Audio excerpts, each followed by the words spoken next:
অনেক মজার মজার বিষয় সামনে আসতেছে একটার পর একটা। তো এর মধ্যে মানে এই মুহূর্তে আমার কাছে সবচেয়ে মজার হচ্ছে এই যে জয়ের শেখ হাসিনার চোরাপুত্র ডাকাত ছেলে জয়ের এই লবিস্ট নিয়োগ করা। তো ওনার উদ্দেশ্যে কয়টা কথা। উনি বয়সে আমার অল্প একটু বড়। তো ভাই আপনাকে বলতেছি, জয় ভাই না জয় দাদা, আপনি তো হিন্দিও বলেন দেখি। তো জয় দাদাকে বলছি, আপনি এই যে লবিস্ট নিয়োগ করলেন এই কার বিরুদ্ধে? ইউনূস স্যারের বিরুদ্ধে। আপনি কি চিন্তা করতে পারেন যে ইউনূস স্যার মুইতা দিলে আপনার মতো কয়েকটা জয় পয়দা হবে? বুঝতে পারেন কিছু? তো খামাখা পয়সা নষ্ট করেন না, সামনে ভিক্ষা করে খাইতে হবে, বুঝছেন? সামনে যে দিন আসতেছে আপনাদের জন্যে, ভিক্ষা করলেও কেউ ভিক্ষা দিবে না। তো ওই টাকাগুলো জমান, খামাখা লবিস্ট নিয়োগ করে কোনো লাভ হবে না। লবিস্ট নিয়োগ করতে হয় যদি সত্য ঘটনা ঘটে তখন। আপনার মা যে খুন খারাপি করছেন, আপনি আবার বলছেনও সেদিন কোন একটা পত্রিকাওয়ালারও আজকাল জয়ের ইন্টারভিউ নেয়। তো সেখানে বলছেন যে আমার মা কিছু ভুলভ্রান্তি করছেন। আরে আপনার মা ভুলভ্রান্তি করেন নাই, আপনার মা একজন খুনি। আপনার মা ইচ্ছাকৃতভাবে আমাদের সন্তানদেরকে খুন করেছে। এই 15টা বছর গুম খুন হেন কোনো খারাপ কাজ নাই যেটা উনি করেন নাই। উনি রাষ্ট্রযন্ত্রকে ওনার ভ্যানিটি ব্যাগে ঢুকিয়ে নিয়েছেন আমাদেরকে অত্যাচার করবার জন্যে। তো যেটা বলছি, আপনি ওই লোভে নিয়োগ করে পয়সা নষ্ট করেন না, টাকাগুলো পকেটে রাখেন। আরেকটা কথা বলি, আপনি বলছেন যে আপনার রাজনীতি করবার ইচ্ছা নাই বা আগ্রহ নাই। আপনি কোত্থেকে রাজনীতি করবেন? আপনার মা কি আপনাকে রাজনীতিবিদ হিসেবে তৈরি করেছেন?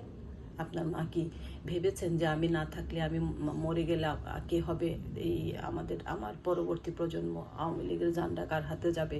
শেখ পরিবারের কেউ কি উনি তৈরি করেছেন? করেন নাই তো।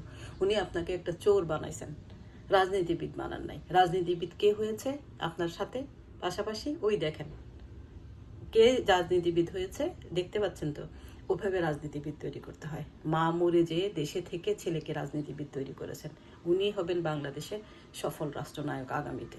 ভুলভ্রান্তি ওনারও ছিল, কিন্তু উনি ওইসবের ঊর্ধ্বে উঠে, ওনার সব ভুল স্বীকার করে ঊর্ধ্বে উঠে উনি দেশের নায়ক হবেন। আর আপনাকে আরেকটা কথা বলি, সিরিয়াসলি নিলে ভালো হয়। আপনার মা এই যেভাবে চলতেছিলেন, যেমন ধরেন উদাহরণ দিয়ে একটা, এই যে মান্নাবাইদের নামে যে আপনাকে অপহরণের মিথ্যা মামলা দিল না, যে আপনাকে অপহরণ করার ষড়যন্ত্র করেছেন। মান্নাবাইরা অপহরণ করার ষড়যন্ত্র করেছেন আপনাকে। আচ্ছা, ধরে নিলাম আপনাকে এই সত্যি অপহরণ করা মানে হইল, তখন আপনাকে অপহরণ করা হয়েছে। আপনি কি মনে করেন যে আপনার মা আপনি অপহরণ করলে পরে উনি পদত্যাগ করতেন? কোনোদিনও না। ইভেন কি আপনি মরে গেলেও আপনার মা পদত্যাগ করতেন না, বরং আপনাকে নিয়ে আপনার মা রাজনীতি করতেন, আরও সুন্দর করে আসন গেড়ে বসে দেশের মানুষের ক্ষতি করতেন। ঠিক আছে? ভাইবেন না যে আপনার মা আপনাকে অনেক ভালোবাসে বা আপনাকে আপনার অপহরণ বা আপনার যে কোনো ক্ষতি দিয়ে আপনার মা এখনো ব্যবসা করবে।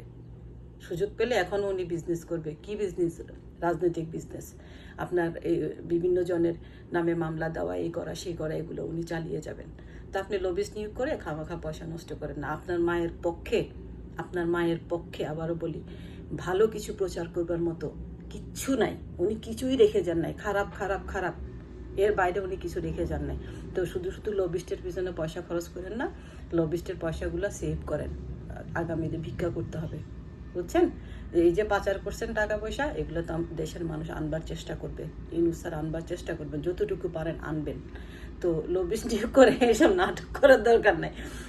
আপনাকে আপনার মা রাজনীতিবিদ বানান নাই, আপনাকে আপনার মা একজন ডাকাত বানাইছেন, চোর বানাইছেন। বাংলাদেশের মাটি কণা, ধুলি কণা, আকাশ বাতাস থেকে আপনাকে চুরি করা শিখাইছেন। তো চোর মায়ের চোর সন্তান, লবিস্টের পিছনে পয়সা নষ্ট করেন না, ঠিক আছে?